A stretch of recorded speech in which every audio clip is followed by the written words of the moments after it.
بسم اللہ الرحمن الرحیم۔ مومنین کرام، کافی عرصے سے ذہن میں یہ بات شدت کے ساتھ محسوس کر رہا تھا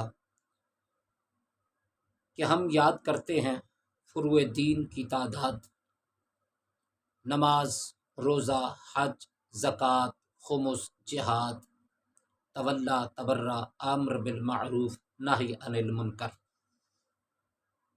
ان سب کے بارے میں کچھ نہ کچھ معلومات لوگوں کو ہیں، لیکن خمس ایک ایسا فریضہ ہے کہ جس کے بارے میں بہت کم معلومات ہیں۔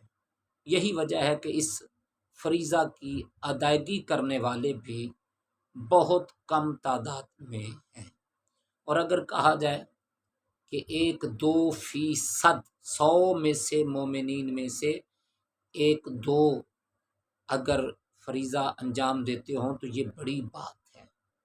تو آپ اندازہ کریں کہ 1-2% 100 میں سے 1-2 آدمی اگر خمس ادا کرتے ہوں تو یہ کیا وجہ ہے؟ چاہیے تو یہ تھا کہ تمام مومنین 100% مومنین خمس کا فریضہ انجام دیتے اور یہ ادائیگی کرتے۔ اصل وجہ یہ ہے کہ اس کے بارے میں معلومات کم ہے۔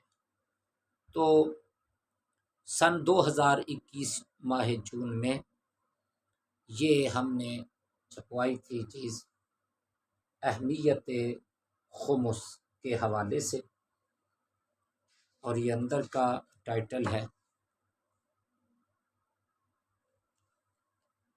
3 حصوں میں اس کو تقسیم کیا۔ اہمیت خمس 3 حصوں میں، فوائد، مسائل، واقعات، آخر میں واقعات ہیں 9 اہم ترین جس سے جوش دلایا جائے خمس کی ادائیگی کے حوالے سے۔ تو بہرحال آج صرف 3 فرمان معصومین علیہم السلام کے خمس کے حوالے سے آپ کی نظر کرنا چاہتا ہوں۔ تو پہلا فرمان، امام علی نقی علیہ السلام کو ایک آدمی نے خط لکھا اور اس نے کہا کہ مولا، کیا خمس انسان کی تمام کمائی پر واجب ہے، کم ہو یا زیادہ، اور کیا جائیداد پر بھی خمس ہے؟ تو امام علی نقی علیہ السلام نے جواباً لکھا کہ مصارف کے بعد جو بچ جائے اس پر خمس واجب ہے۔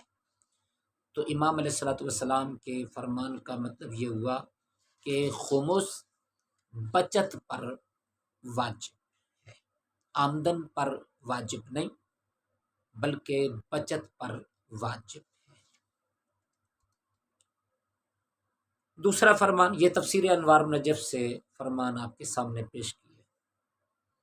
دوسرا فرمان، خراسان کی ایک جماعت نے امام علی رضا علیہ السلام کی خدمت میں یہ درخواست کی کہ آپ خمس کا مال، خمس کا حق معاف کر دیں۔